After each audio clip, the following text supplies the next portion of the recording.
Welcome everyone back to Ruslan Bortnik YouTube channel. My name is James. Ruslan Bortnik is a political scientist, political expert, and the director of the Ukrainian Institute of Politics. Ruslan, I appreciate your time. Thank you for being here. Thank you for invitation and thank you for help in discovering the situation around Ukraine. Absolutely. This is the latest about the Ukraine. I want to start with asking you for your analysis about the victory plan that Vladimir Zelensky has presented and announced in the parliament of Ukraine. What do you think about that plan, about the points that he have included and some points that haven't been included because some of the information is apparently is not supposed to be public because it's still either secretive or not ready to be published? Of course, it's hard to imagine if we are talking about the real military plans. It's hard to imagine any public discussion about these plans and even presentation of these plans. In any case, I can imagine that, for example, any military commander will come to parliament and will say that I am going to make an offensive operation there tomorrow, or I am going to make counteroffensive operation there the day after yesterday. Of course, it's funny. So it's not the plan. It's like a political military strategy of Ukraine for the nearest 3, maybe 6 months till the end of time of political instability in the United States, till the end of this presidential company, reestablishment of the new administration in the United States. So this is a political military strategy, not a plan. So there are Ukrainian goals and Ukrainian claims, what we need from our Western alliance to achieve these goals. There is no The first goal that, or the first point that was presented, that Vladimir Zelensky wants a strict and official invitation to the NATO alliance. Does that mean that he still wants to push the country to the West despite the situation on the ground and despite the, the opinion and the approach that is changing in the Ukrainian society? Do you know that the main reason for this point in Victory's plan of Mr. Zelensky is not security for Ukraine? President, during his statement in Parliament, hasn't said such things, and he said we need invitation, not entering, but invitation to NATO, only to make geopolitical defeat of Russia. He repeated it a few times. So I think this point, it's a letter to Russian Federation. It's a demonstration that Ukraine is going on to continue this path of humiliation of Russian leader and Russian state, because one of the main public reasons of this war from Russian side, it's Ukrainian integration to NATO. But of course, it looks very brave. But at the same in this situation, I think it's not very real policy, and this policy is not about Ukrainian goals, strictly Ukrainian goals. It's not about our strategic goals. If we are talking about security and the war, if the main goal of this seems only to defeat or humiliate Putin, I'm not absolutely agree. I think it's too narrow for this situation for our country. In general, if we want to describe this victory plan by one formula, we can say that this formula can be said in next way. Ukraine is claiming from Western allies all necessary resources to military defeat Russia, and to push Russia to accept Ukrainian peace formula, which means full capitulation of Russian Federation. And Ukraine is ready to pay for it. it's very important also changing of narrative in this situation, because during the last years, Ukrainian president was asking for help because Russia broke international law, because Russia made a lot of injustice on Ukraine, but Ukrainian president was asking help all the time. But this plan, its last points shows us that Ukraine is ready to pay or propose to pay for this support by Ukrainian natural resources and also by Ukrainian army, because Ukraine was the last point of this plan, fifth point. It's a point when Ukraine proposed to our Western allies to send Ukrainian army to Europe, where this army can substitute American army. I don't believe in European role of Ukrainian army, because we clearly understand that American presence in Europe, military presence is Europe, is extremely important for American political and economical presence in Europe also. But Ukrainian army, our Western allies can be interested in Ukrainian army in some other regions in our world. For example, in Middle East maybe, or North Africa, or somewhere else where the situation is very hard, and the So you Western mean the contractors? Yeah, I'm talking about, we called it state-owned military company. Not private military company, but state-owned military company, Ukrainian army, which could be sent for the different very hard places of contradictions and competition between the West and the allies of the West and enemies of the West, sorry. So just to open up and elaborate a little bit more on those 5 points, do you think those 5 points, in your opinion, are practical, and in case they will be fulfilled by Western allies, will actually lead to the win or the victory of Ukrainian side? I am going to remind you two more very important points, because we discussed 3 of 5. Now, the most important points, it's strengthening Ukrainians' defense. There are 4 sub-points in this point.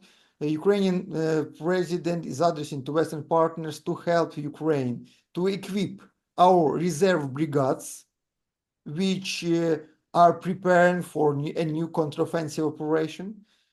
We also asking for anti-aircraft, anti-rocket system, defense air system, or additional what we need.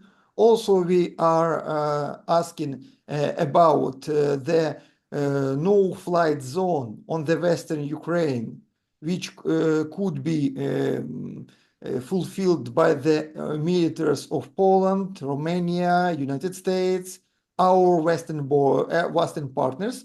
This is also a very important point. And of course, we are asking for a long-range weapon and permission to use this long-range weapon on the Russian lands, on the European part of Russia, for the Russian military and other infrastructure. Or if the first point of this plan, when we are talking about NATO, was about geopolitical defeat of Russia, the second point, the goal of this second point, is to move the war to the Russian lands, to move the battle line, front line to the Russian lands, and to put the Russian public opinion, and with the hope that this disbalanced public opinion in Russia will lead this country to the cup of another changing of the government. And the third point of this plan is also important, the future point of this plan also. I think Ukraine is asking about the long-range ballistic missiles, and asking about to establish in Ukraine rocket bases with these long-range ballistic missiles to have a ability in the future to make strikes on the to the deep Russian lands in the to so-called Ukrainian Deep president 1,000 kilometers, 1,000 kilometers inside of Russian lands. The Ukrainian president called its non-nuclear military defense and non-nuclear military balance called. So, of course, this plan and points of this plan, it's a very high stakes, very high stakes. But the public discussion about this plan shows us that diplomatic discussion behind the scenes, discussion which Ukrainian president led during his visits to United States, to the Italy, Germany, France, and Great Britain last weeks was not very successful. So now we are going to the second cycle. Now Ukrainian president is going to use this public part like an instrument of influence to on the Western governments. Ukrainian president, like it was a few times before, now is trying to have an ally from public opinion in Western countries and use this common. He's trying to influence public opinion in certain countries and one of the allies countries to later get more influence with the leaders of those countries. Yeah, yes, of course. We are playing this public game. Yeah, I was just saying that he used that strategy a lot at the beginning of the war. I want to jump from the victory plan into the North Korean soldiers that are reported to be already on the front line in Ukraine. There are about 10,000 North Korean soldiers that are reported. It's not verified yet, but there are sources that are reporting that they are present already on the battlefield. I want to divide that question into multiple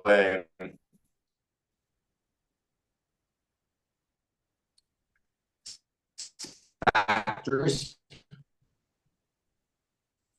First is many battalions are needed from North Korea to actually change the situation on the front line and change the balance that we're witnessing right now. Of course, North Korean soldiers, it's a strategic risk for Ukraine. It can be a game changer in this war because North Korea has a huge army, near 1 billion soldiers and officers in that army. And this army is very good, is not bad prepared, very bad equipped, and very cheap. Russia is able to buy this army for a very low price. If we are talking very, very cynic in this situation, if we are talking about the agricultural supplies and technology and so on, all the things which are trading between Russia and North Korea now. But of course, there is no any evidence, strict evidence that North Korean soldiers are in Russia now, or they are near the battlefield. This talks about North Korean soldiers started from Russia in 2022. 2022, 2 years ago, there was a first talks about this soldiers can come to the territory of Ukraine. Now, these talks, these informations are using, I think it's this information is using by the both sides of the conflict. Russia is trying to make Ukraine scary because of North Korean soldiers, like Chechens in the beginning of the war. Everybody was very scary about Chechens. Ukraine is trying to use this situation to ask our Western partners about their military contingents to Ukraine. Ukraine is asking of deployment of Western military forces in Ukrainian territories to balance the North Korean aggression. To balance like that. Yeah, but we don't know. For this moment, we don't know the truth. We don't know the truth. Of course, if the Korean soldiers will come to the battlefield, even 10,000 person, it will make a significant impact on the situation on local, on tactical level. In any case, maybe even in strategic level.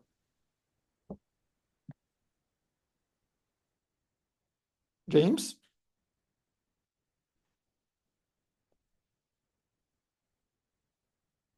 As I understand, we have some problems with the internet connections, but it became better. Can you hear me Okay. better? Yeah. Okay. I was Yeah. just saying, if we're going to say that hypothetically there will be a verified information and North Korea will officially announce its involvement in the war with Ukraine, how does that work in terms of the international law?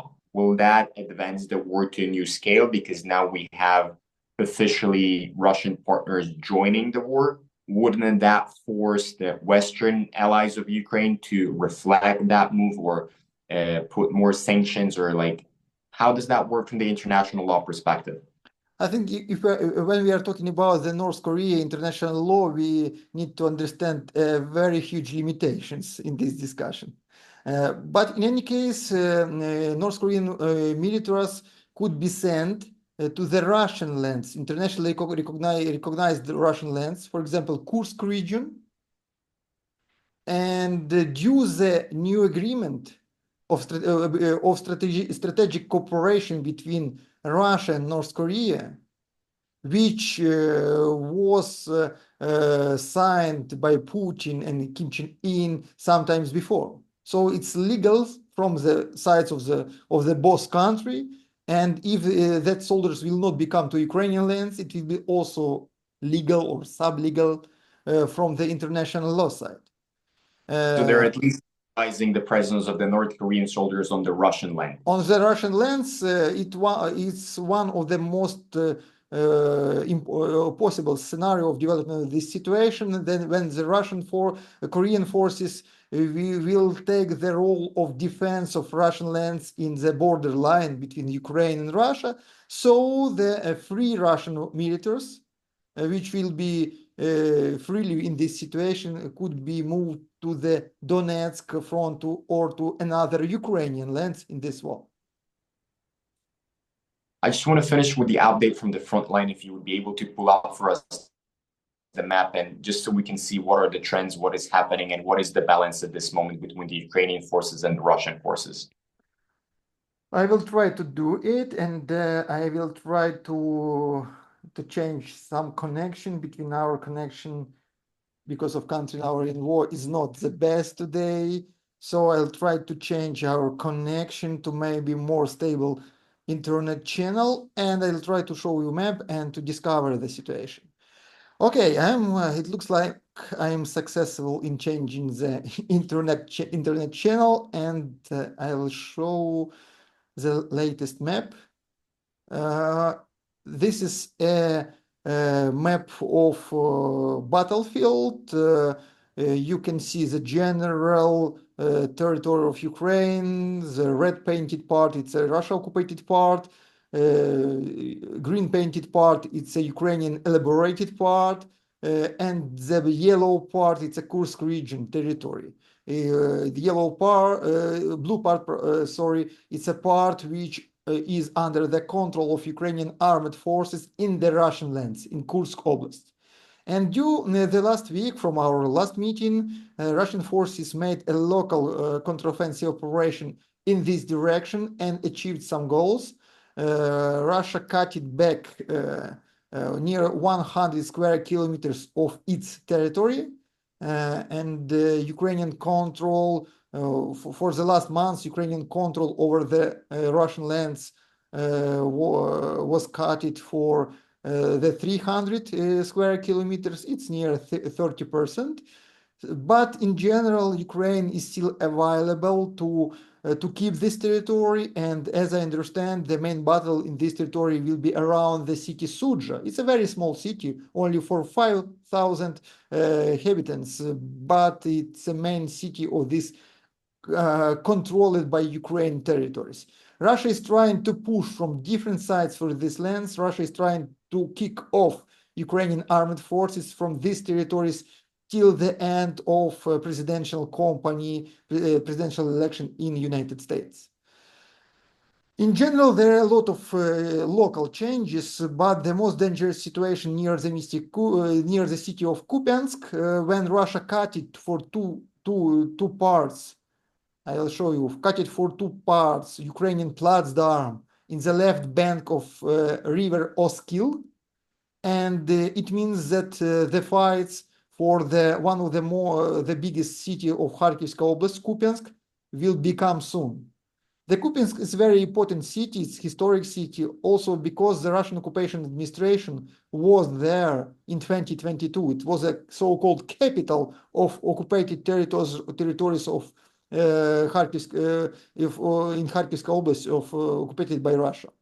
So very dangerous situation, and Ukraine can lose this left part of Oskil. It means that the fights around the Kharkivska Oblast in Ukraine will become stronger and stronger, and also it can open for Russian forces the direction for offensive operation to the Sloviansk and Kramatorsk, two biggest cities of Donbass, which are still under the control of Ukrainian armed forces. At the same time, this is Avdiivka and Pokrovsk. I think many people around the world heard something about Pokrovsk. It's the biggest city of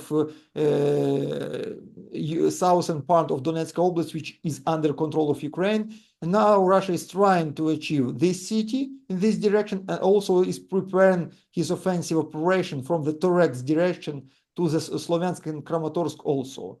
Here is a Chasov Yar, very important city, where is a fight long term, but Russian forces also achieved a lot of success last days in this direction. Moreover, it looks like Ukraine slowly but losing the Donbass. Ukraine is slowly coming to the necessity of defending the Dnipropetrovsk Oblast, Dnipropetrovsky region, border of which I am showing you now using by the mouse. And in the next year, this battlefield may move to the Dnipropetrovsk region, and also next year I am waiting for intensification of the fights around Zaporizhia and in Zaporizhska Oblast also. Situation, of course, is hard. Russia is continue its offensive operation. It's very slowly. It's walking offensive operation, we can call it. But the losses of both sides extremely high, and it can lead us to the situation when the front lines can be broken very fast in the future because of exhausting Russian or Ukrainian troops in this war, because of achieving the final level of the exhaustion of the military forces during this very intensive war. When you're saying that both our sides are very exhausted, so is the Russian side, how did the Russian are still capable to continue at a stable pace advance on the Ukrainian territory, per se, that like even so they're exhausted? Like how are they promoting that advancement, and why Ukraine couldn't counterbalance it to just stabilize the front line? Russia has an advantage in population, or comparing Ukraine from 3 till 5 times. Very simply, Russia has much more soldiers. So it's simple as moving now on the front line just because they have more people. Not only, and Russia has a well-working military-industrial complex. So of course, yeah, and it supports and if you have such a very developed military-industrial complex, you are able to plan something, to predict the future. Ukraine has a huge support from our Western partners for $300 billion, not less, from the beginning of the war. But we can predict this support. We have a lot of gaps in this support. It's not systematic, it's not stable. Russia is able to plan, to predict the future, because she is standing on her own legs. in this situation. And also Russia is has a very good trade cooperation with the global South countries, which are helping Russia to find the necessary technologies and resources which are absent on the Russian lands. Right, guys, we're going to continue monitoring the situation, and we'll be back next week with more updates about what's happening in Ukraine and around Ukraine. Ruslan, thank you so much for your comments today. Thank you, James, for such a great questions and for such a help to discovering the Ukrainian situation. See you, friends, Absolutely. and don't forget to subscribe for this channel. Bye bye.